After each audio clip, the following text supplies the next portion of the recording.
Okay, so again, welcome everyone. My name is Rachel Jacobson, and I'm the Resilience Training and Technical Advisor for Resilience AmeriCorps.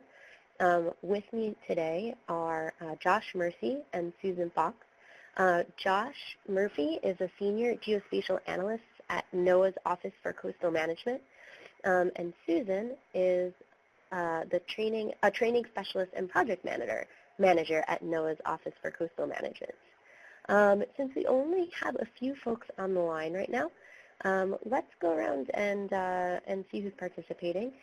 So I think I see Colton, if you want to unmute your phone and tell us your name, where you're located, and maybe a sentence or two about your Resilience AmeriCorps project.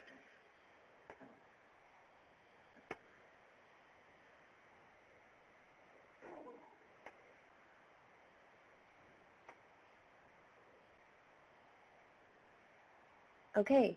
Anyone else want to introduce themselves? I think we have James and Leah.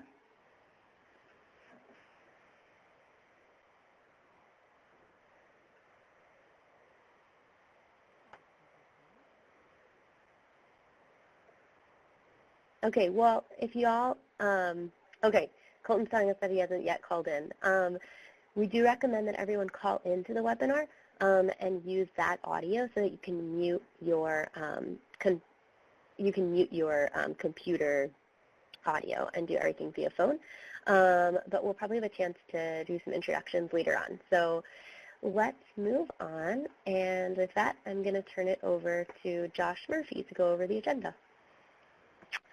Thanks, Rachel, and good afternoon, everyone. So you see the agenda slide in front of you. We've got what we hope is a really engaging and active agenda for you guys today, culminating at 5 o'clock. So right now we're in the midst of the welcoming and opening remarks. After I go through a couple of the learning objectives, then we'll hand things over to my colleague Susan Fox, who's located down in our office in Charleston, South Carolina.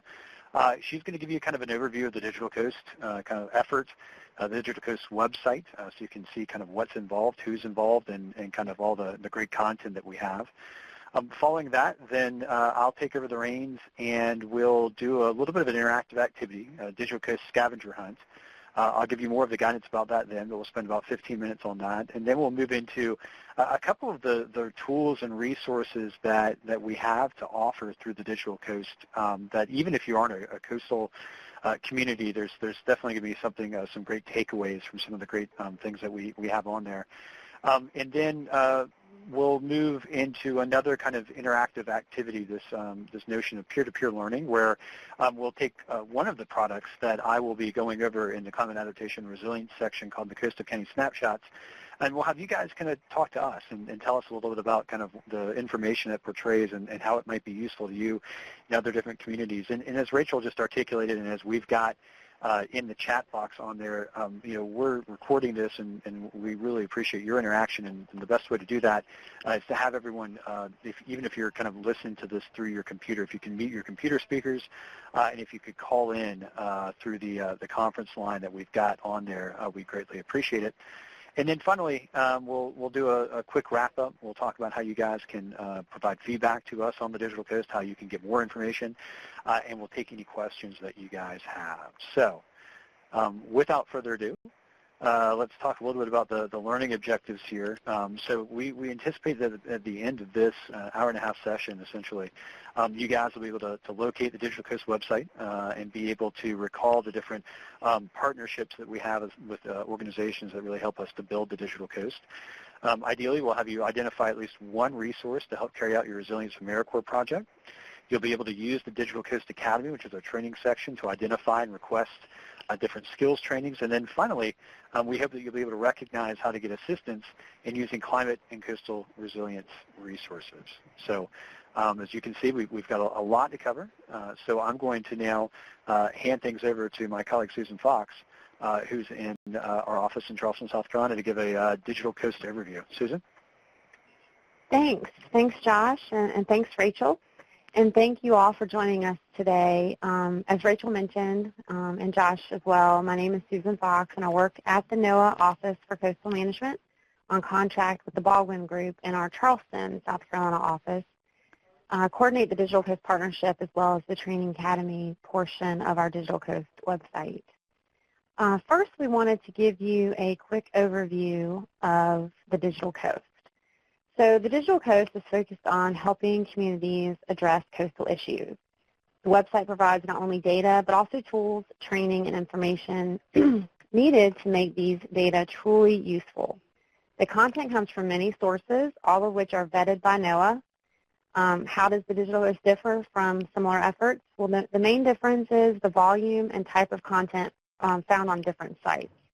So some federal websites' main purpose is to give access to data, but then it's up to the user to ensure the data they discover are high quality and meet the needs of their issue. What makes the site successful is that the Digital Coast is a curated collection of high quality, authoritative resources focused on coastal and ocean issues. And these are directed at decision makers and technicians. So we have data ranging from economic data to satellite imagery. The site contains visualization tools, predictive tools, tools that make it easier to use the data. And then there are also training resources available online or trainings that can be brought to your location. So realizing that you're not all coastal, potentially, we wanted to just make sure we point out things that can be used across the board that aren't just in the coastal realm, for example. And we'll discuss many things today, but a few of these. So one thing we wanted to mention as well was the Digital Coast Partnership. So the Digital Coast Partnership helps ensure the relevance of the resources found on the Digital Coast. It's a group that provides insight and feedback, and this slide provides a list of the 9 organizations that make up the partnership. And we meet with the leadership of these national organizations and their members regularly to guide the development of the Digital Coast resources. So NOAA's role is to provide overall leadership and coordination, to develop much of the content, and to manage the website. So beyond ensuring that the critical information resources are available through the Digital Coast website, this partnership really works to unify groups that might not otherwise work together. So the Digital Coast partners tell us they find there's a value in the added benefit of being a member of the organization, the partnership organization together through the linkages with all the different Digital Coast partnership groups.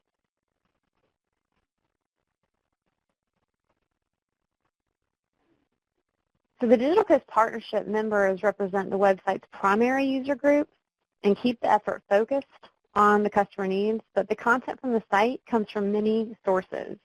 As you can kind of see a sample of here, there are about 200 contributing partners from various sectors within the Digital Coast. And this slide just provides you an overall look at what the Digital Coast provides through the different sections, and you can see that there's a great deal of data, tools, trainings, as well as some stories that highlight how coastal management issues have been addressed that you can read and really learn from the local practitioner. So now I'm going to share my screen. So we're going to do a live demo of the website. Let me see if I make sure I can do this correctly. Screen.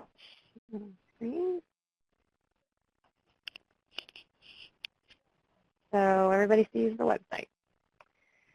Okay, so this is our home page for the Digital Coast, and you can see that we're celebrating our 10-year anniversary. Yay! The website sections are provided along the top. You can see that we have data, tools, training, topics, and stories. You can see our slogan, which is more than just data. This is because decision makers need supplemental tools and training to help them process the raw data and use it effectively. You'll also notice that we have our top 5 picks listed here on the right. And as you scroll down the home page, you'll see that we feature news that we think you'd be interested in from our partners and contributing partners. We also rely on feedback from the users. So we really use this feedback. It helps inform and helps us improve our resources so that they are as useful as possible for our audience. If you have comments, please let us know either through this website feedback button, or of course we'd be happy to get your feedback during the discussion portion of the webinar. So going back up to the top of the page, we're going to do a quick tour of the different sections of the website. We'll provide a little more detail for a few of the sections because we won't have time to go in depth on all of the various elements. So I'm going to start by going into our About page. This gives you a little bit about what we talked about already, about how we mentioned the Digital Coast Partnership works with NOAA to ensure coastal communities have relevant data, tools, and information needed to make informed decisions about coastal resources. We talked about why this site is successful. You'll also see here there are first-time tips for users, and you can see a list of the partnership organizations here on the right as well. So if we go, first off, if we want to go into our topics pages, if we want to talk about, well, the common coastal management issues, click on the topics, and here are our topics page. You can also get here from the top bar, but this shows you that we have 8 topic pages, and these were created because we heard from different users that when they came to the website, there was so much information, it was difficult to find what they were looking for. So for example, when they were looking for resources that were related to a topic that was important to them, it was hard to digest and figure out exactly what they needed to find. So now you can dive into the topic page and you can see the 8 different topics. So if you're interested in seeing what resource we provide for, let's say, green infrastructure.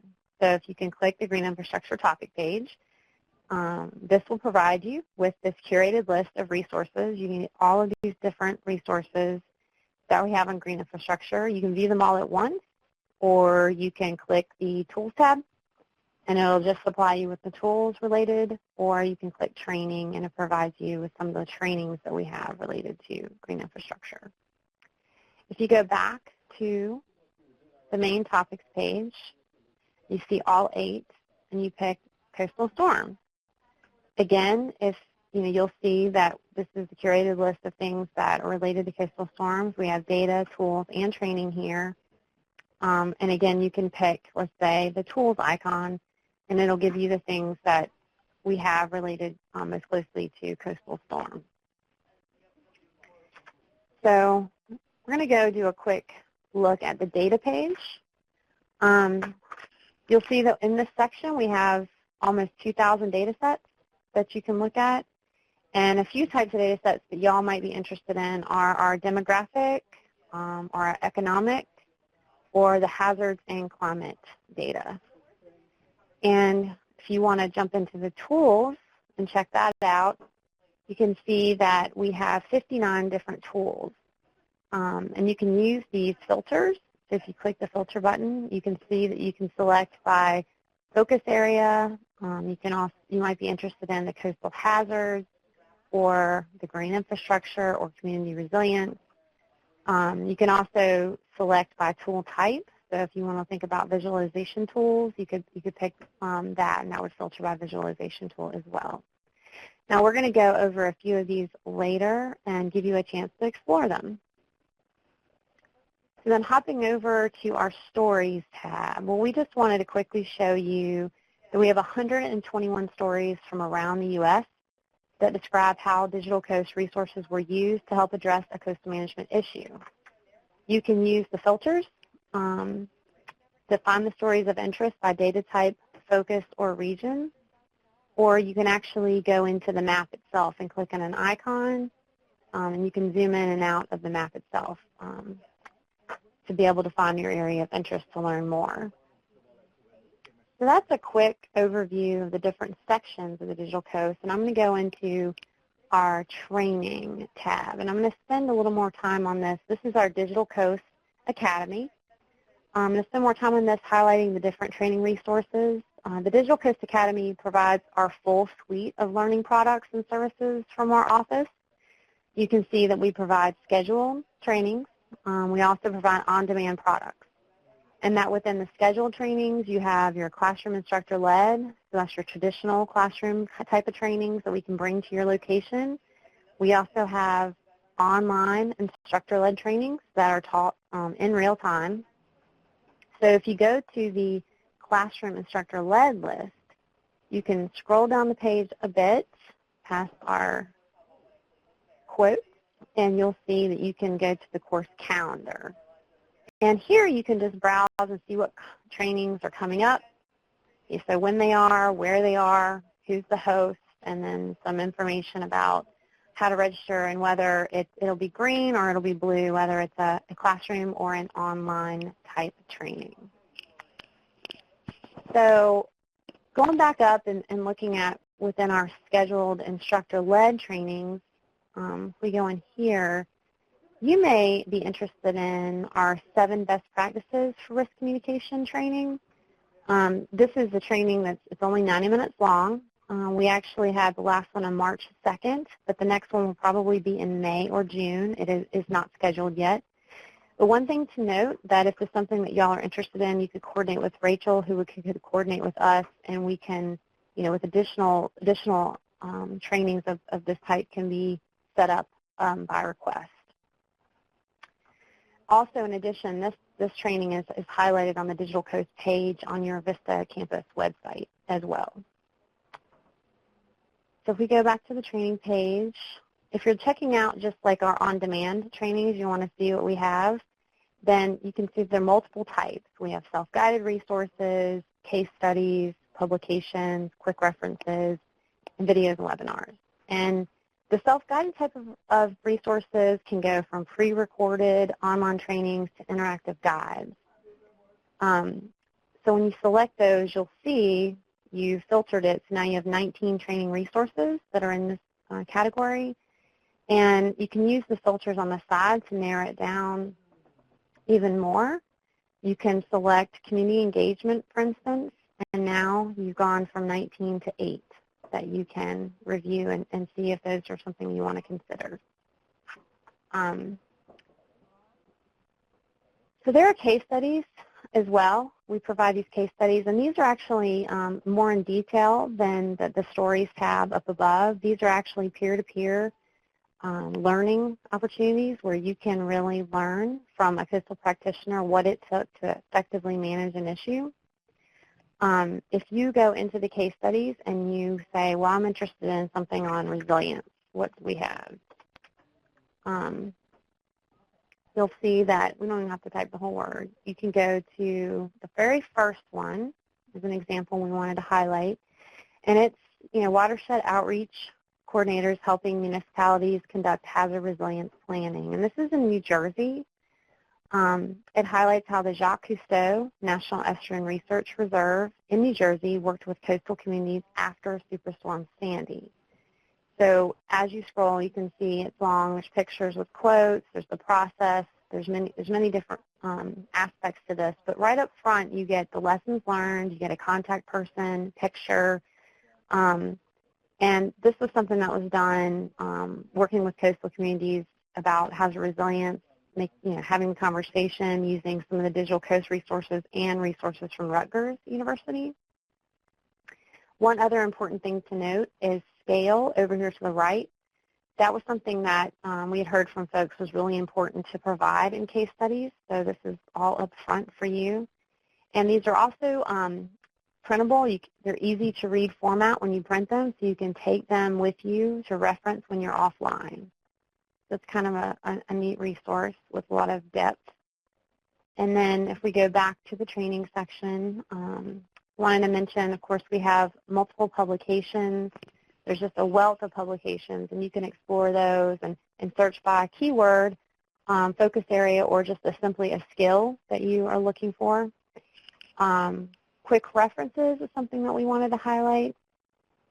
A couple of you might be interested in things related to risk, right? So if you type in risk, you see there's 2 in particular of our quick references that we have on risk. And you can see that if I click on the participant checklist for risk and vulnerability assessment, you'll see that this is actually embedded in the page itself. So you can see that what the quick reference has to offer. You see what you're getting right away. as well as scrolling through, you can see that. You can see what all the related type information is, other quick references, publications, or case studies that you might want to reference. You click on that. It goes actually back to the one that we just referenced from New Jersey. But one other thing is you can quickly print this from this embedded interface. So that's a nice feature as well. Let's see. And one reason it's important to highlight these quick references are that these were types of things that we have heard from in the industry, the training industry, that people are requesting these short, digestible type of job aid quick references to really support on the job and quick problem solving. So that's one reason we have these added to our training academy. And so looking at our videos and webinars section, these are short clips that highlight difficult topics, or they're longer webinars that, where you can learn from experts in the field. So there are 28 of these, and you can scroll and see like what you might be interested in. You get to see how long this might be, if it's a webinar or video. One in particular that I wanted to point out is storm surge. So what is storm surge? It's something that you may be interested in. It's a 90-second, easy to understand. It explains storm surge, the impacts, and why people should evacuate.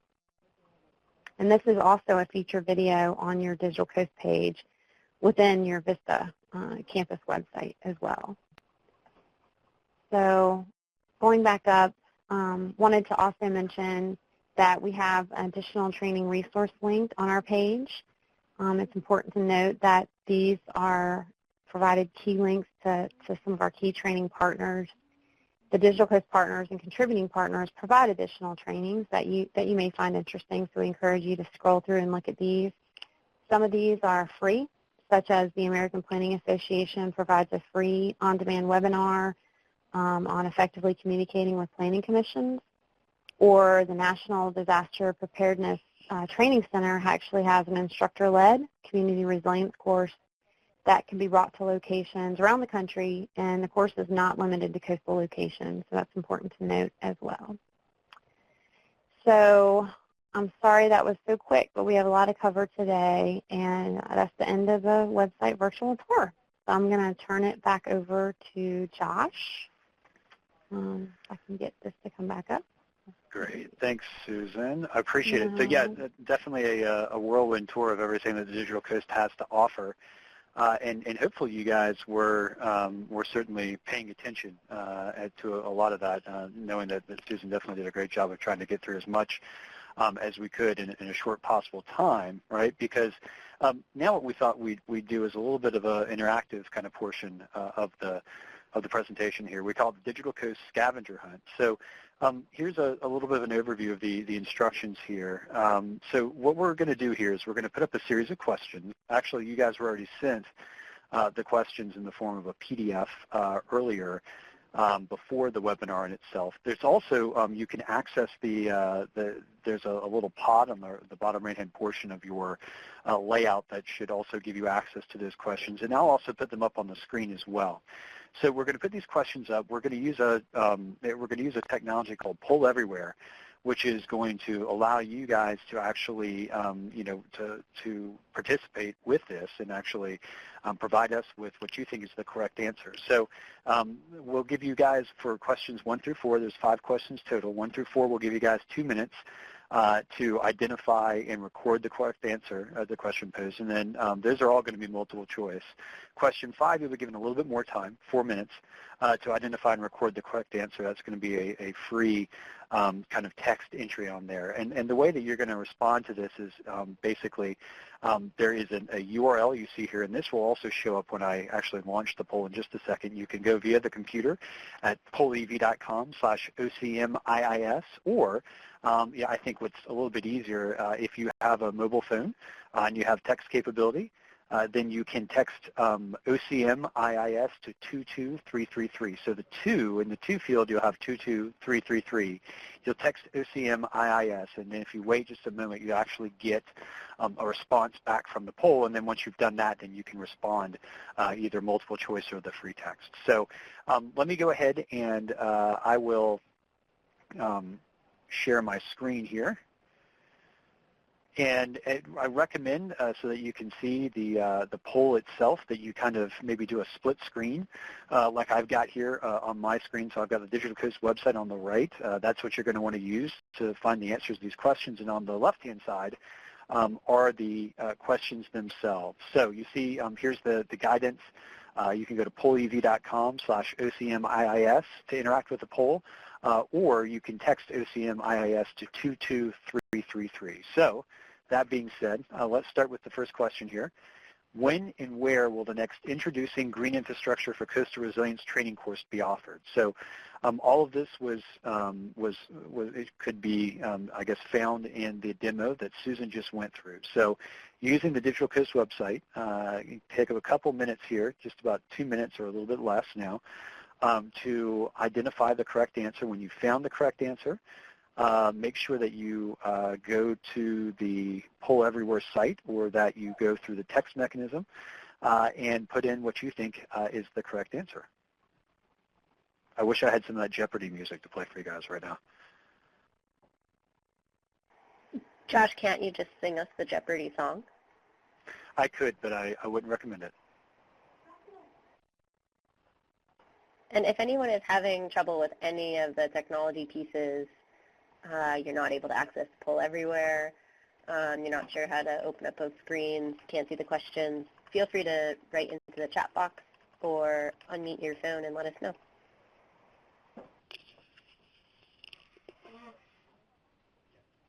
And Josh, can you show the link for the poll once more? Oh, you know what? Actually, that's right underneath the blue box. Maybe Josh, can you put your pointer on it? Yeah, I'm not sure if it's pointing right now or not, but yeah, right underneath the blue box that shows the question on the left-hand side of my screen that I'm sharing now, you should see the directions, either the URL to the website if you're going to be going through the computer, or the instructions. Basically, in the to box for the text field, you type in 22333, and then once you've done that, you actually type the text itself as OCMIIS. You'll get a message back, and then you'll be able to choose A, B, C, or D via text. Great. And I just put the link to the poll, the URL for the poll into the chat box as well. Great.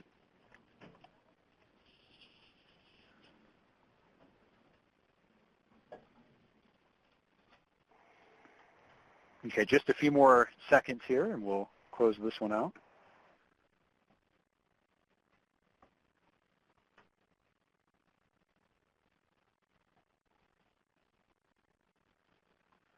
All right, so we've got, the question is, when and where will the next Introducing Green Infrastructure for Coastal Resilience training course be offered? We have one response on here of B, or at least 100% of the respondents showing B. Let's see, is that the correct answer? Yes.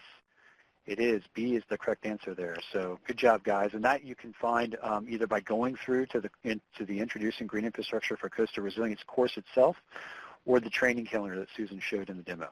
All right, so let's go to the next question here.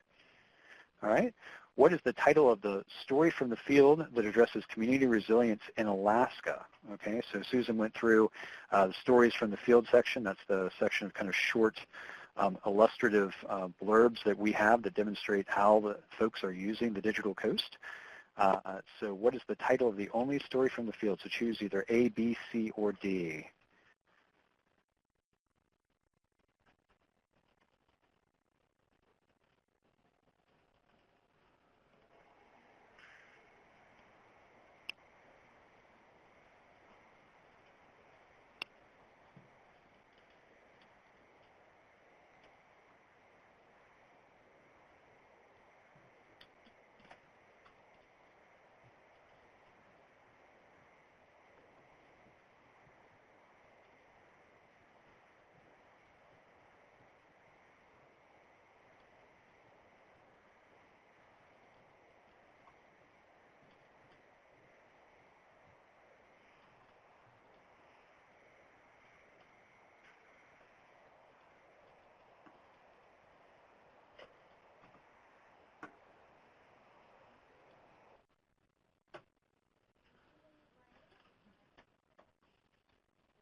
All right, let's take just a few more seconds here. Looks like we've got a couple folks have entered in answers here, with the majority saying that the answer is A, and the minority saying that the answer is C. Okay, we'll take just about 10 more seconds, and we're going to close this one out.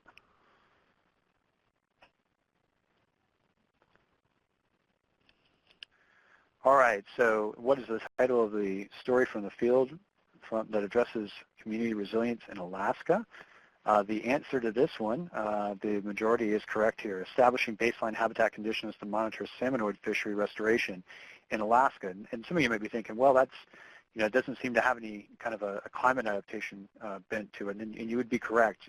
Certainly when we think about resilience in the Digital Coast, we certainly take a whole of community aspect to that, and certainly this story emphasizes, basically the resilience of that particular community in Alaska is directly dependent on the salmon fishery and some of the steps that, when working with the Department of Natural Resources, that community took to ensure its vitality and sustainability to ultimately enhance its resilience into the future. So. All right, so next question here. Third question we have here is, how many quick reference resources focused on community resilience are offered through the Digital Coast website?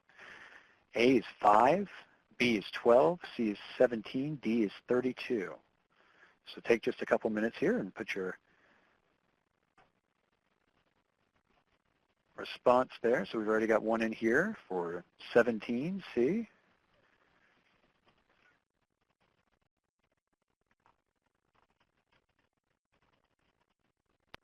So once again, you're probably going to, these are quick reference resources are going to be found in the training portion of the website, the Digital Coast Academy, that Susan went through before. And then I would recommend potentially looking at the filters as a way to help you quickly identify and quantify how many resources that we've got that are related to community resilience, especially the quick references.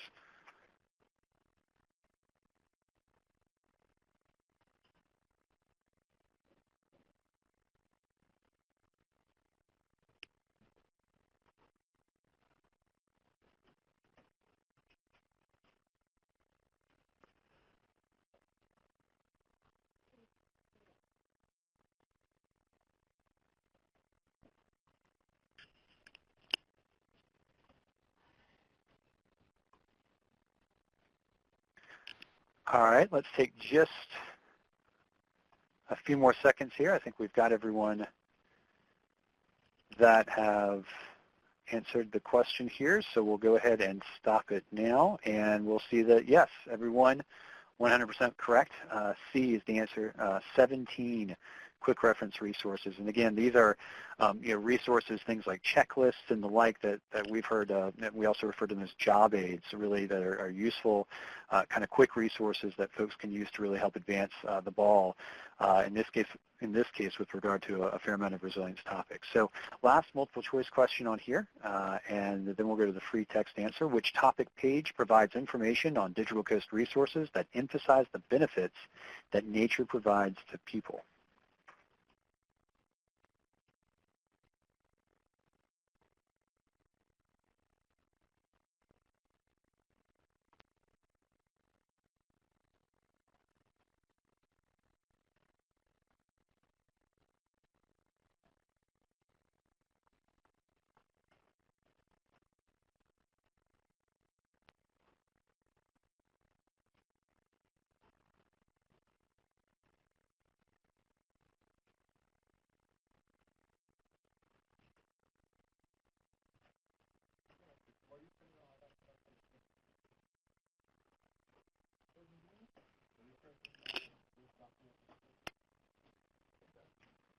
Okay, let's take just a few more seconds here. Looks like most everyone's responded.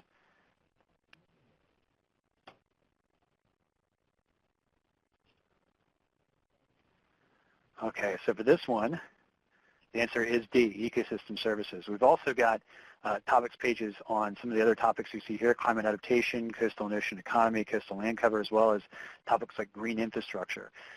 So definitely invite you guys to, if you're interested in knowing more about the Digital Coast, the topics pages are a fantastic starting point. The last question we've got on here is not multiple choice, This is a free text answer. So this is where you can actually provide your response in any way, shape, or form. But basically what we're looking at here is we'd like you to name a partner training resource related to community resilience. So one of the last things that Susan went over as a part of the demo was the various partners that we have that are providing training resources through the Digital Coast. So look through that section and identify and enter in as many as you want. You can start with at least a single. What we're looking for are lists of different training resources. As you enter those in and submit them, you'll see them come up on this screen. So let's take a few minutes, just about a little bit more time here, about 3 minutes. Go see if you can find a couple of different training resources. We got one that came in right here, Eastern Research Group.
Okay, it takes just one more minute here with this one. This one's acting a little bit wonky here, but if I can kind of look at some of these. So we've got a couple of resources there from the APA, which they've got a webinar series that they have out there. I see the Disaster Response Center, the Association of State Floodplain Managers, it looks like. Certainly ERG was one that came up, Eastern Research Group before, right? So basically, really, what we wanted you guys to do was to really kind of see that the training resources that we have, while certainly pretty copious within the Digital Coast. There are many others that you can get to from our various partners, and it's also again worth noting, as Susan pointed out, that even if you're not from a coastal community, especially some of our partners like the American Planning Association, the Association for State Floodplain Managers, the National Disaster Preparedness Training Center, all have training that is useful for. Is useful for a variety of other different locales and communities as well. So, great. Well, let's go ahead, since we're right on track time-wise, and we'll go ahead and move on to the next session that we have on here. And that's going to be kind of a little bit more of a deeper dive that I'm going to do for you guys for the Digital Coast website. A couple of the different products that we have, some tools, some training, some that Susan's already gone through, and some others as well, but really that we've got to offer that relates to community resilience.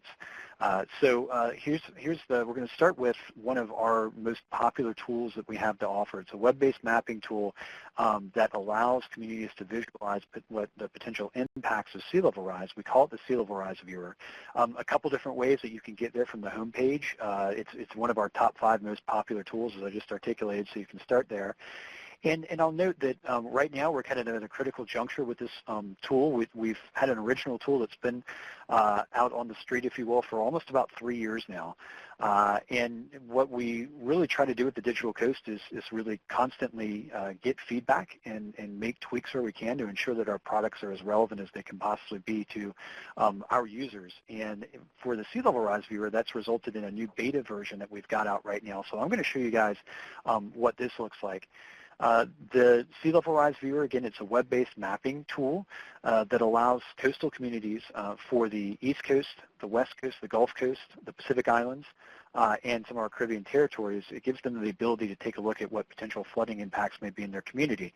And a new enhancement with our beta product here is that you can see at the top of the interface here is that you can actually search by city, something we didn't have before. So I'm going to go to something that's close by. I'm located here in Silver Spring, Maryland at NOAA headquarters. So I'm going to go to a community that's not far away from us here on the Chesapeake Bay, and that's the capital of Maryland, which is Annapolis, right? It's a coastal community. It's home to the U.S. Naval Academy. So because this is a beta tool, it's going to take just a second to load up here. But what this allows you to do is to zoom in on an area of interest.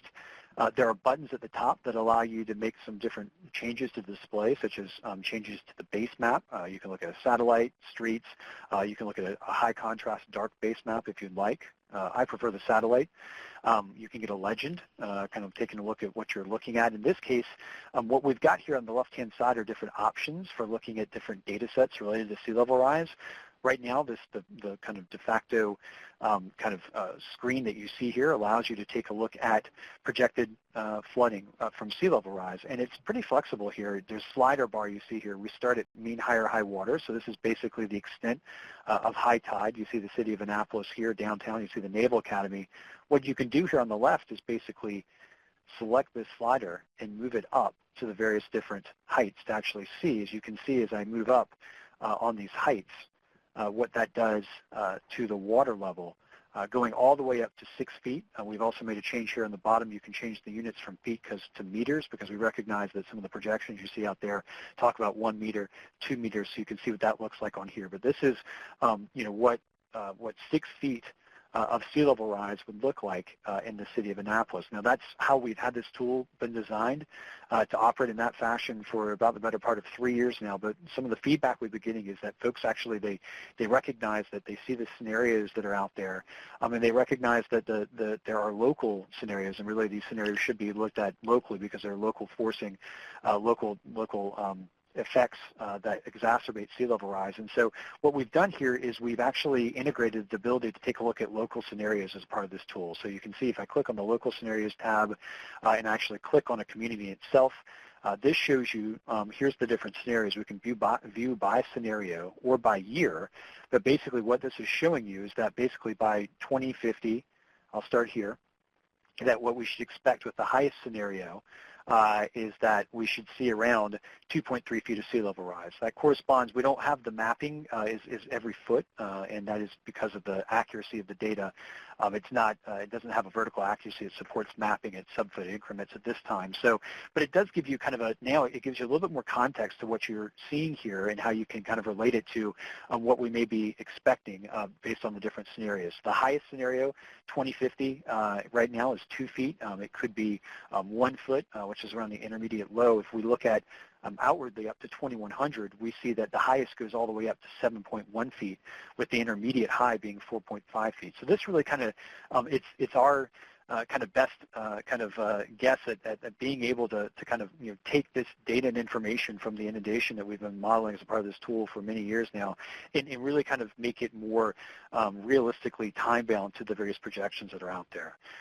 We also provide data and information on what we call mapping confidence. So where we recognize that when you do flood maps like this, there are areas of uncertainty that come into the actual mapping techniques, and that results in us being a little bit more confident in certain areas that they would be inundated at a particular level. In this case, 4 feet. The areas in blue, we are highly confident that they would be inundated. The areas in orange, we have less confidence. They may be inundated. They may not. And it's hard, really. It's a pretty revolutionary way to kind of recognize that boundary is a bit of a it's a fuzzy line as opposed to a line in the sand. We've worked with our partners in the Nature Conservancy to take a look at projected marsh migration. This is going to take just a second to load, but basically it looks at modeling how our estuarine environments may respond to changes in sea levels, and it's based off of our Coastal Change Analysis Program, land cover. So I'm going to go ahead and move on here. The next thing we've got here is vulnerability, risk and vulnerability information coming from the Social Vulnerability Index from the University of South Carolina. And then finally, what we've got here is these areas in red that you see here on the map. Essentially using data from tide gauges, what we can infer is that these areas are going to flood many more times than they currently flood. Right now, these areas in red flood 40 times a year, but if we just see a small change in sea level rise, say a half meter, these areas are going to flood almost once a day, 348 times a year, for a total duration of 223 days.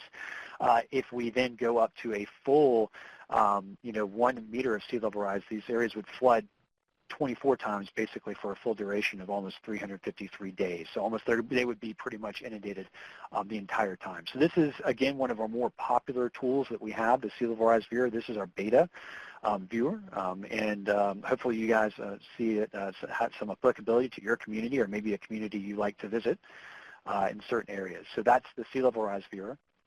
The next thing I wanted to go through was to highlight just a couple more of those on-demand training products. Susan already kind of took you through a tour of those previously. You see them here on the right-hand side of our training site. We've got a couple things that I wanted to highlight in addition to what she already has.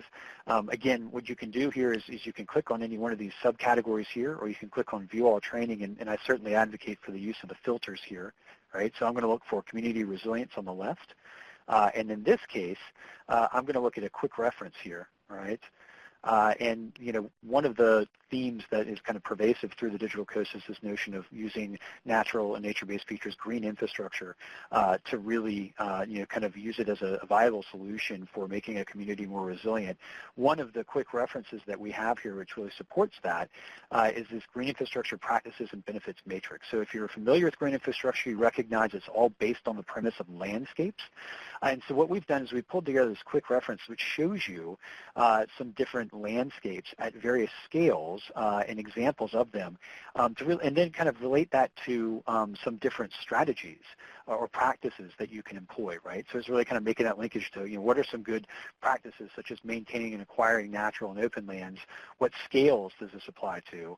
And what are some different examples of strategies that can be employed? And then kind of bringing this all together in addition to the different example landscapes and scales. And we also have this matrix at the end that basically kind of it makes that kind of direct linkage to, as you see on the top here, some of these different benefits vis-a-vis ecosystem services, and again, kind of the linkage to some of these different practices that are applicable there. So certainly a great resource that's not only just coastal, it's something that's definitely applicable nationwide as well. The next thing I wanted to show, I'm going to go back up to training here. I'm going to go back to look at the filters. I'm going to go to Community Resilience. And I am going to go back to the quick references here. And another one that I wanted to show you guys, Susan already showed you the 7 best practices for risk communication that we have, that we've already had basically as a new kind of training that we have. Well, supporting that training that we've got, this online training, is this quick reference, this risk communication best practices PDF that we've got here, which basically goes and runs through some of the different nuances, some of the things you really should be kind of considering when you're starting to engage stakeholders. And again, that's something that I know every community in the Resilience AmeriCorps portfolio certainly is something I know you guys are all kind of working with. And is a great tool to have in the arsenal of kind of convening and bringing folks together from across the different communities. And so that's just another example of another quick reference that we have. But again, it's not just quick references that we have available for you guys that are related to community resilience. We also have, if we go back in here, we look at community resilience, we've got a whole suite of publications And one of the more popular publications that we have that certainly not only supports community resilience, but almost anything that is really related to kind of, for us, coastal management, but any kind of resource management, community engagement, and that's this introduction to stakeholder participation. So this is a publication we have here on the Digital Coast website, and again, it's not just it's not focused just on coastal communities. It's something that all communities can leverage. And what you get here is a PDF, a little bit more in-depth information than what you get from the quick resources, but certainly it's a fairly quick read, about 20 pages, and it's got a lot of great different tips, kind of case studies, and really some great things to note with regard to stakeholder engagement, which again certainly is a great tool to have in the community resilience arsenal. All right, so that's just another quick tour of some of the different kind of community resilience-focused quick reference and publications, the more on-demand learning products that we have. I'll close out by demonstrating one final tool that we have, which has been extremely popular on the website, and it's called the Coastal County Snapshot. So I'm going to get there by going to the Tools section, and I'm going to search for Coastal County Snapshots. Here we see it right here. The Coastal County Snapshots were developed as a really quick and easy way to relate information on a variety of different topics. Right? They're founded on national level data sets that have local applicability, but they're really meant to be very simple and easy to understand. So I'm going to launch this from the Digital Coast website, and what you'll see here first is that it brings up a map, and what's a little bit different than some of our other tools that you've either seen through the demo or that you may explore as part of the Digital Coast is that it's a very simple map, and this is the only part of the tool that results in a map. And what you do here first is you select a state. In this case, I'm going to go to Louisiana. And then from here you can also select, in this case it's a parish, right? But we've got information for a variety of different coastal counties. You see not just the counties along the coastline, but also those including adjacent upland coastal watersheds. And you see here once you select the county at the bottom, there are 3 different snapshot products that we've made available. It all started with the flood exposure snapshot. And so if you click on that, this is what you get. What you see here basically is we bring about information related to flood exposure. This is all based on the FEMA National Flood Insurance Program, the digital flood insurance rate maps, basically essentially the special flood hazard area or the 1% annual chance of flood, the 100-year floodplain. What we've done here is we've taken 3 different perspectives of looking at the potential impact of what's actually in the floodplain in these different areas. At the top here we have, we look at it related to population, but total population and also different proxies for vulnerable populations, such as the elderly, population in poverty. We also then take a look at this. We juxtapose the floodplain information with critical facilities coming from the USGS, right? So you see here there's a fair amount of schools and fire stations that are inside the floodplain denoted by this light blue color.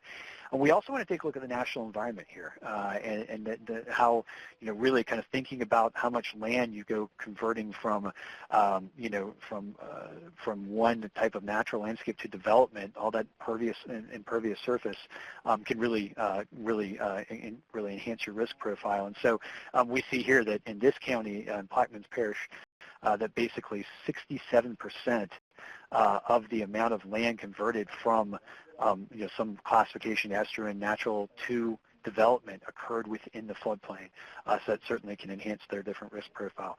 All of this is basically something that's meant to be printed out, and really you can print it out onto a sheet of paper front and back. So we'll wait just a second for this to come up here, and you can see how all that information I just highlighted is on the front.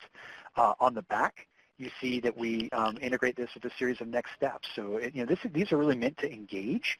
And if you find the content on here to be engaging, then here are the next steps that have linkages to Digital Coast resources and other federal, state, and local resources, data, tools, programs, funding sources that can help you dig deeper and explore this particular issue in greater detail, as well as to it also has linkages to other resources that can help you take action within your community. So this is the This is an example of one of the different snapshots that we have.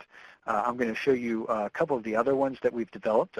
This product has been extremely popular since its inception about 5 years ago, and so we started out with the flood exposure snapshot. Since then, we've gone to a couple other different snapshots. So I'm going to go up here to Maine. Let's go to York County in Maine here, and I'm going to look at, there's a ocean jobs snapshot. If you click on this, this is the result of a partnership that our office at NOAA has had with the Bureau of Labor Statistics. And basically what this is looking at is kind of it's painting the picture, telling the story of the coastal and ocean economy and the role that it plays in the total economy of not only the county and interest here, but also across the state, and also how that compares to the nation as well. And so it takes a look at these 6 different sectors: tourism, recreation, ship and boat building, living resources, offshore mineral extraction, marine transportation, marine construction, and you see, again, how that looks within this county. So you see here there's a sizable portion, 35% of this population of the ocean-related jobs are in ship and boat building. That's because Bath Iron Works as a big naval shipyard that's located in this county. You see the trends over time in both jobs, which that information is also reported up here, the employees, the wages, and the goods and services. You see that information also by sector down here. And then on the back of this, very similar to what we had in the past, it shows you a map that allows you to kind of see the data from this county in context to its surrounding counties. And then, of course, just like the last snapshot, we've got resources for digging deeper. So I'll head right back up here to the top, and I'm going to go to the last snapshot here. I'm going to head to South Carolina, and I'm going to go to Beaufort County, South Carolina here, not far from our Charleston office there. And I'm going to go to the final snapshot here, which is the snapshot related to wetland benefits here. So this is really helping to tell the story a little bit more about the value of wetlands and the ecosystem services they provide, the number of jobs, the business output that are really, this is all based on dependency to wetlands. And it's really, helping to tell the story as to why, the benefits, why we should, really care about protection, conservation of this valuable coastal resource, right? And so again, just like the other snapshots, we take a look at it by taking a look at the, what this looks like within the county, the linkages to the coastal economy, looking at the floodplain and how much of the floodplain, in this case a good portion of the floodplain is composed of wetlands. Those provide protective benefits. And then finally, on the back again, a map that shows the data here, the wetlands in the county. We see it's pretty sizable, 55%, and we make linkages to other parts of the digital coast, training tools, again, that can help folks gain a better understanding of the information here. So that's just a brief kind of tour of the Digital Coast website. All right. So what we're going to do now is, I can bring it back up here.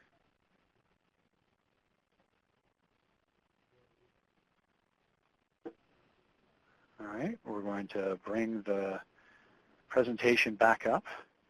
And I am going to hand things off here to Susan, who's going to introduce you guys to what we're thinking of as a peer-to-peer learning activity. So kind of building off of what I just articulated with the Coastal County Snapshots, we want to get your thoughts on the information it provides. So Susan?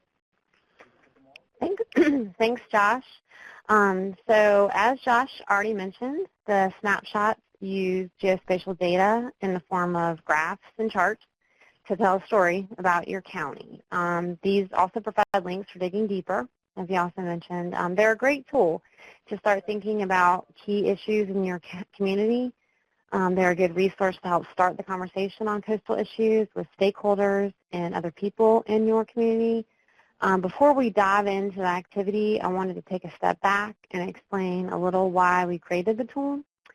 As you know, coastal counties are on the front lines of natural hazards and are particularly vulnerable to floods.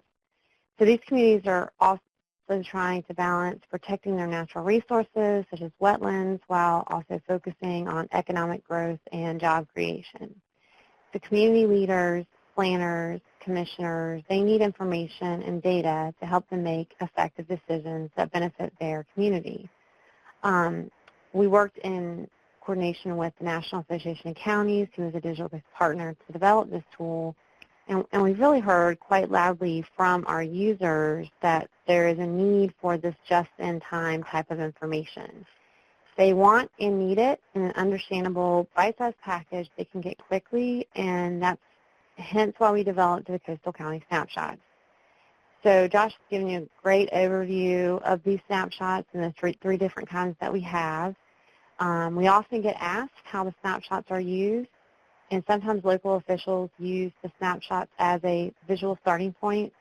They have already know about the data or the information provided in a snapshot, but they just haven't haven't visualized that data before. And this allows them to have that in a ready-made printout that they can hand out and share with folks.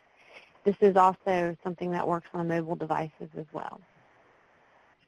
So we're going to go in here, and now what we'd like for you to do, this is an interactive activity for you guys we want you to choose the coastal county or where your service community is located or any other coastal county of interest.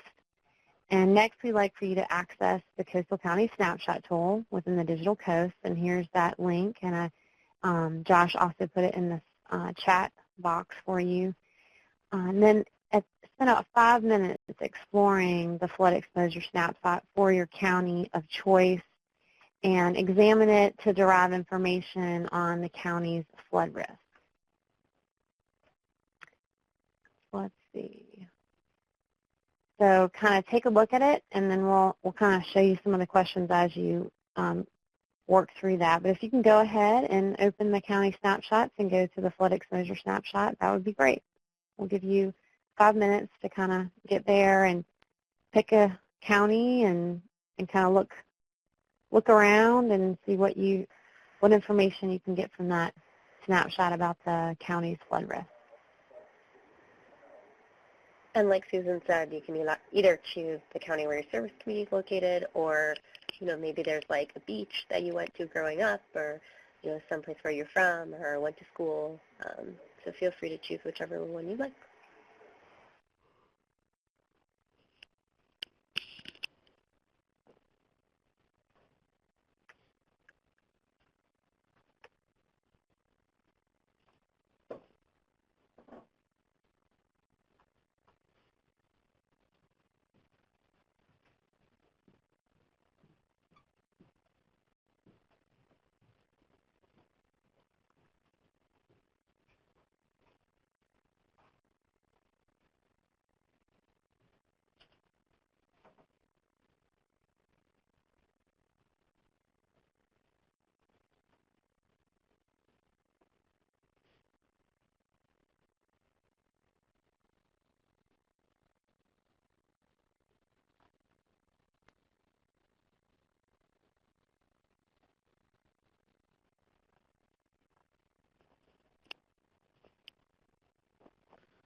So hopefully you're in the flood exposure snapshot and evaluating which county you'd like to look at.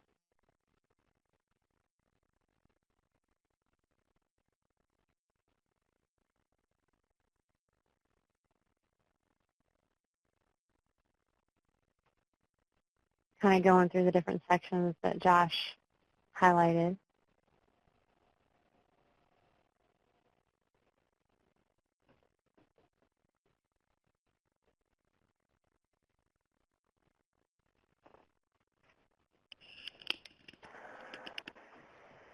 And feel free to unmute your phone or chat us if you're having trouble accessing the snapshots.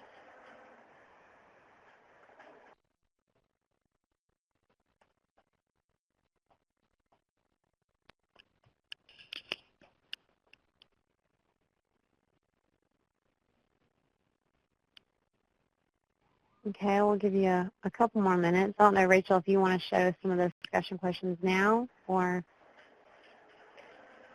Yeah, sure, we can go ahead and do that.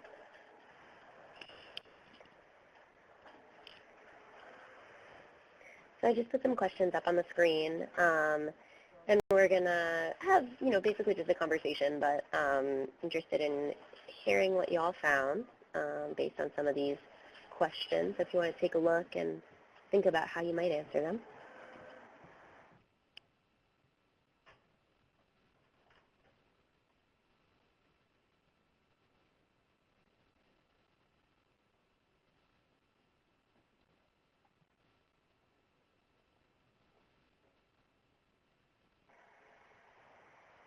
And Susan, what do you think? Should we get started? Yeah, I think we've been in about 5 minutes. I think it's be a good time. Okay, great. So everyone, feel free to unmute your phones at this point. And what I want to do first, this is Rachel, what I want to do first is give everyone a chance to introduce themselves. So please let us know who you are, where you're calling in from, and maybe give us like a 1 or 2 sentence overview of what you're working on with Resilience AmeriCorps.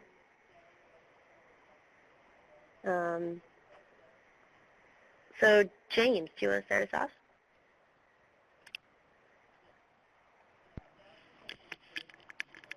Sure. Can you hear me? Yep. Okay. Well, I'm James Spinks, and I'm working in New York City with the Governor's Office of Storm Recovery, and I'm mostly doing outcome merits report for our various projects, and later on I'll be doing some best practice research.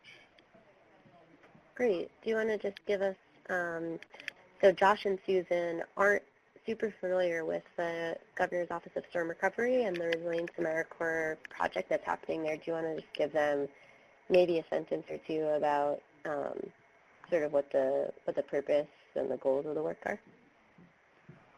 Well, I only have been working here since Monday, so I don't know too much about it. But Fair enough. Generally, we're working, our phase 1, which is about over now, was working on immediate recovery needs from the 3 big storms that had hit New York in recent years, which was Hurricane Irene, Tropical Storm Lee, and Superstorm Sandy. And our second phase, which is more of the implementation section, is going to be building resilience, particularly physical, economic, and social. Awesome. I think you did great for just starting on Monday. Yeah, really. And what about Colton? Can you introduce yourself? Can you hear me? Yep. So I'm also working out of the New York Governor's Office of Storm Recovery. I'm in the Community Reconstruction Program. I also started on Monday. My work's going to be focusing on a community center program and working with nonprofits in New York City. Great. And what about Leah? Hi, can you guys hear me? Yep. Fantastic. I'm Leah. As you guessed it, I'm also working in New York, and I'm also working out of the Governor's Office of Storm Recovery, and I'm in the affordable housing and public housing section, and my role will be as a liaison to our public housing sites. There's 5 target areas, and I'll be collecting data as far as energy consumption reports, and also just seeing how how each of the sites are doing as far as energy consumption, and then preparing reports to help us when we go to have our intensive planning meeting with the different PHAs, so that we can figure out how this whole thing is going to work. Great. Well, thank you all so much for joining us. Before we jump into what y'all learned from the snapshots, is there anyone else who maybe I'm not seeing in the participant list for the webinar that perhaps you only called in via phone, or for whatever reason you're not showing up?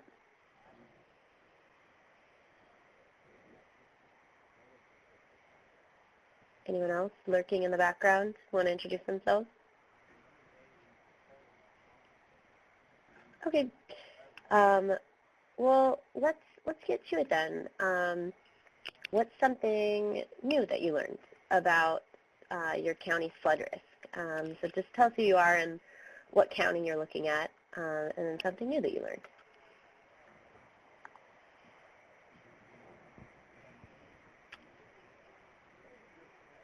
I will call on people if I have to, but Oh, you don't have to call on people. I'll go first. It's okay.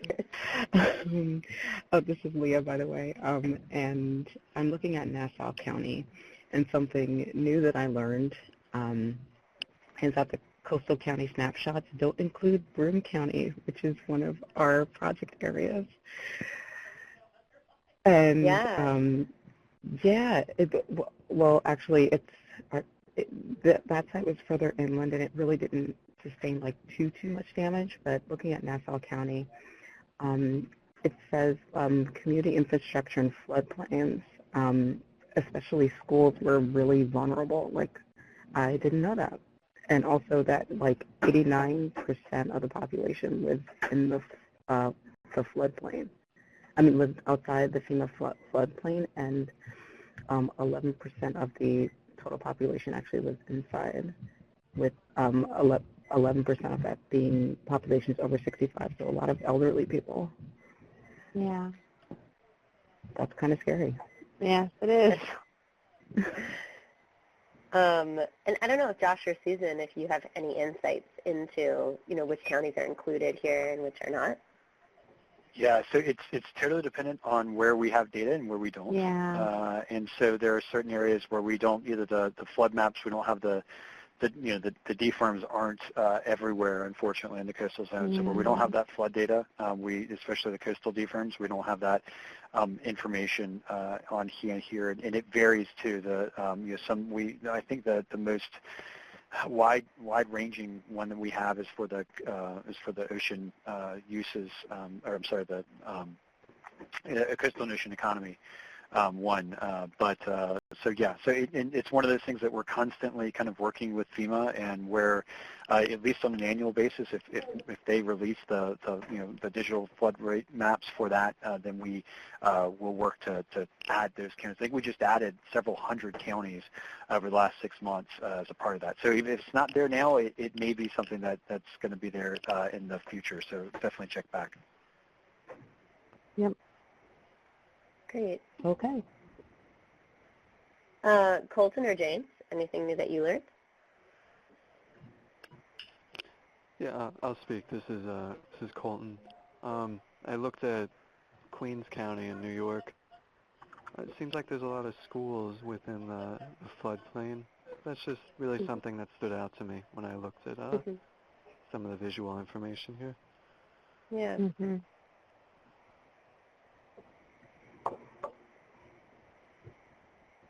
James, what county were you looking at? I was looking at the New York County, which is where our office is.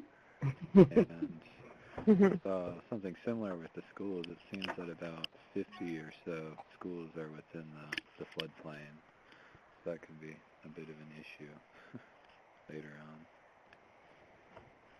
Yeah, and you guys are kind of right there in the, aren't you guys in like the Battery Park area?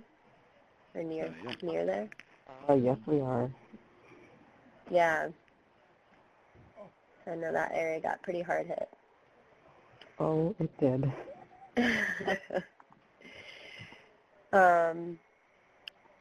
And so thinking about what you learned and what you're looking at, I mean, obviously all these counties are pretty densely populated, and y'all are focusing in on populations and people and impacts to them. But as you're looking at the populations, the infrastructure, the natural environments that could be potentially impacted by flooding, what stands out to you in terms of what seems to be really at risk? So one thing we heard with schools. Anything else? Particularly in Nassau County, out of the population, 10% that actually lives in the floodplain are actually identified as individuals that are living within the poverty line, and that is a bit worrisome, especially if we're talking about reinforcing infrastructure in that area and how that could actually help a segment of the population that might not have the resources to actually bounce back from even a socioeconomic standpoint if they lose their homes or if they're out of power or if something of that nature occurs. It would be it's a bit worrisome as far as how they would be able to get back on their feet if our efforts to reinforce the resilience of their sites were not effective. Mm-hmm. Yeah, and we describe that in Resilience AmeriCorps as a vulnerability impact cycle, whereby vulnerable people are impacted by shocks or stresses, and then those shocks or stresses make them even more vulnerable. So then the next time, when the next shock or stress comes along, they're less equipped to deal with it, and sort of this downward spiral. And then we think of resilience measures coming in and helping people out of that downward spiral, as we described. Right. Yeah. Anything else stands out to you guys in terms of, what is it that's really at risk in this county? We think about it in terms of, people, infrastructure, natural environment, but you don't necessarily have to break it down into those categories.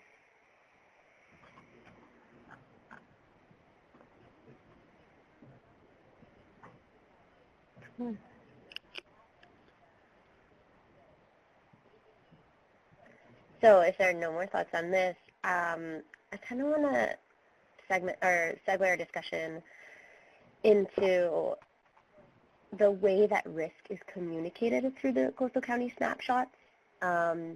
When you look at this information and you think about the stakeholders that you're working with through your project, what comes to mind in terms of who could benefit from knowing this information and seeing it presented in this format?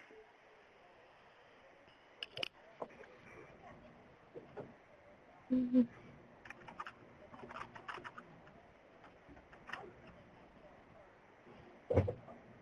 And it's perfectly acceptable to say that there's something about the format that you don't like and that you think could be done better.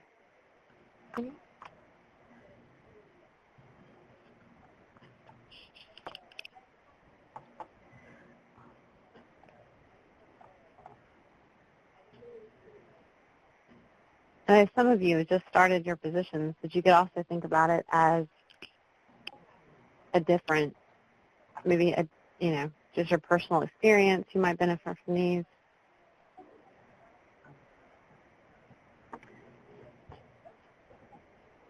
Hey, this is Colton again.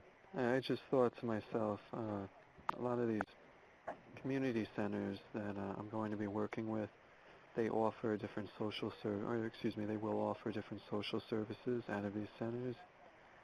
And me personally, I like visual references. I feel like it's an easy way to understand information without being very familiar with how it's gathered or being, well informed in the field, I guess you could say. Anyway, Right. I just thought, I think these snapshots are very helpful if you're, maybe conveying this information for the first time to someone. Mm-hmm. I think my predecessor in this position had shared some of the NOAA resources with the community centers here, and it makes sense to me. I see why. That's great to hear. And Josh or Susan, do you have any of those stories from the field kind of offhand, a good example of when someone used a Coastal County Snapshot and had success? Not to put you on the spot.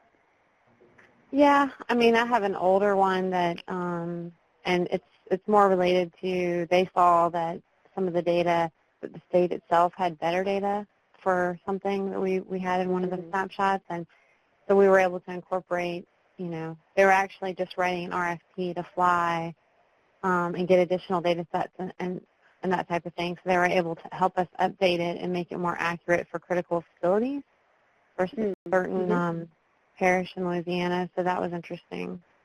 It helped them, take action in that way.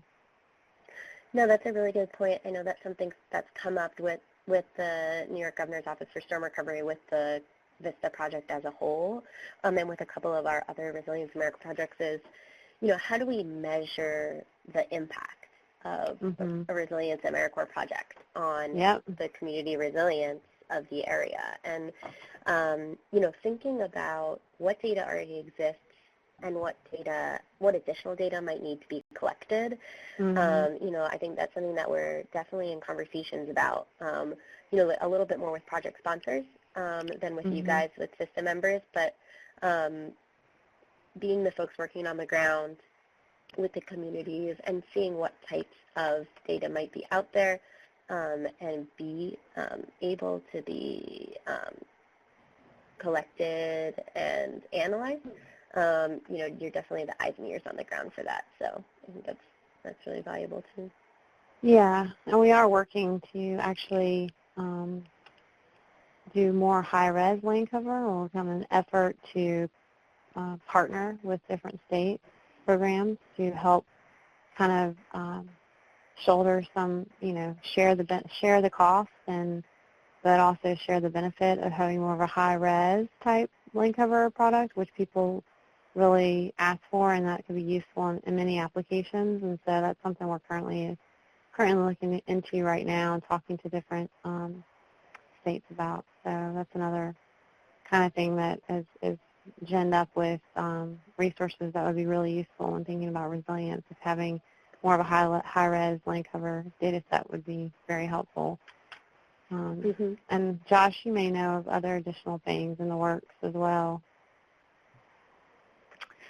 Yeah, that's certainly one of them. I'm actually hard for me to believe that because of my background in geospatial, but I'm going to pivot just a little bit from the data. Certainly is really important, and it's a big part of this and what we've done here. But I think also too, giving back to the who can benefit knowing the most from this information. I appreciate the sentiment that was said there about its simplicity. And one of the things I don't want to discount, because there's lots of great we present the information via charts and graphs.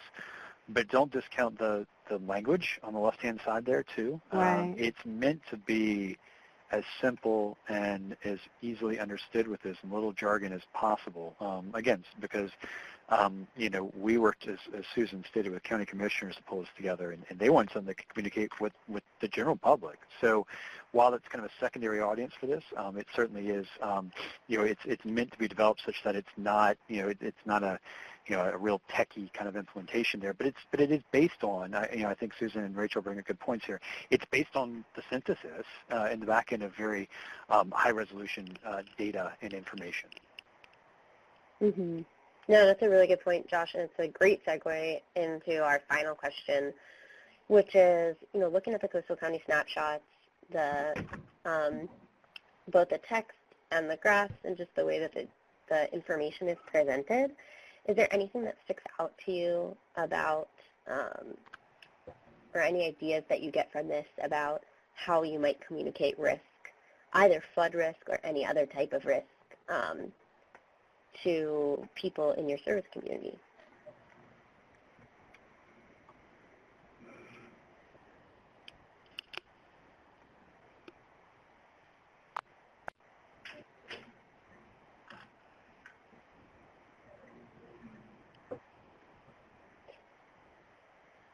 Well, think about that. Hopefully this can be a helpful tool for you, as can all of the other, not all of the other, but many of the other tools that are available on the Digital Coast. I want to take the last 5 minutes that we have for some Q&A, so please feel free to ask Josh and Susan or myself any questions you might have about the Digital Coast, the Digital Coast Partnership.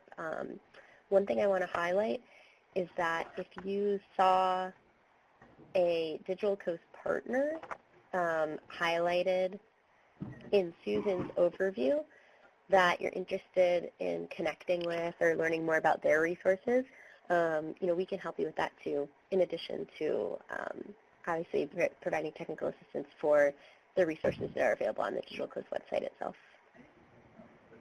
But yeah, any questions?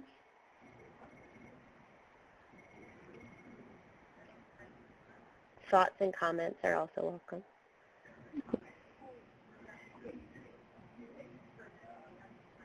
I actually had a question about C-Plan. What is C-Plan exactly? Josh or Susan, you want to take that? Sorry, was it the CCAP that I mentioned, Leah? Yes, that's what it is, the CCAP. Okay, sorry. Yeah, using abbreviations. Yeah, it's actually, so it's our Coastal Change Analysis Program, and it's a data set that you can find under the Data tab. And we have, we have regional data, which is at a 30-meter level, which can be used for evaluation, but more on-the-ground type evaluations and things like that for the different communities. They would like the higher resolution data, which we're looking at trying to develop 1 meter, coordinating. Yeah, so it's exciting. Hopefully we have some test places right now. Washington State, we have an area where we're working with them on that, and we'll be rolling that out soon, and a couple other areas that we're doing the test on that. And I'd be happy to follow up with you more on the specifics related to the high-resolution land cover data. Okay, great. Thank you. Yep, no problem. Which of you guys is taking over Lee's position? I'll be taking over. Okay, yeah, I know he was doing Colton, a lot of GIS. GIS. I'll be taking over Lee's position. Are you going to be picking up some of the GIS work he was doing as well? I haven't heard anything about GIS, actually. Oh, okay. Yeah. Possibly, but that may be in store. I'll find out. I know he was trying to develop some good kind of transition materials, so hopefully you'll get up to speed on that, or it may be a project that's not continuing. Yeah, maybe I'll ask him about that. I know he told me that he's going to be picking up some GIS work, and it seems like that's something he hadn't been working on as an AmeriCorps volunteer, but I'm not sure. That's interesting to me, though. Okay, yeah, definitely ask him about it. I think he had done a little bit in it. Any other questions about Digital Coast? And Rachel, I'd like to point out, too, that folks, y'all feel free as you start, because you just recently started positions, if there's something that you heard about today or anything, yes, we have our contact information up here. Feel free to get in touch with us, and for some reason, if you lose our contact information, you get in touch with Rachel, she can connect you back to us, and we can get you, either pointed in the right direction or hopefully answer any questions that you might have.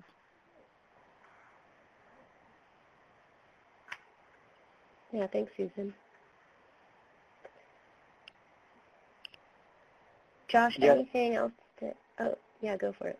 Oh, no, thank you, Rachel. No, I was just going to thank our participants today and appreciate you guys engaging with us and kind of helping us make this a little bit more interactive than we normally do. So thank you for that. In addition to, providing us with any questions you have, if you have any feedback, you can please, about the training session, please feel free to contact Rachel or Susan or myself. We'll finish off here with here's the kind of ways to connect with the Digital Coast broadly, right? So we've got the URL on here. We've got the, if you want to shoot us an email, if you have, one of the things we really pride ourselves on, as Susan pointed out earlier, is that we really like to collect feedback and act upon that. So if you, if you want more information on a particular area, if you want more information on a particular topic, if there's a topic or a tool that's out there that's not included that you think would be useful, shoot us an email. Let us know. We want to see that. And then certainly we have our social media platforms, Facebook and Twitter. If you want updates on when maybe we might have a Coastal County Snapshot for your county of interest or anything else, it's a pretty broad platform, as you've seen. We just scratched the surface. So we certainly invite you guys to not only take a look look at it via the website, but also interact with us through our various communication platforms as well. And thank you again for your time today. Yep, thanks everyone for joining. Be in touch with any additional questions, and have a great evening. Yes, thanks everyone. Thank you. Thank you. Thanks.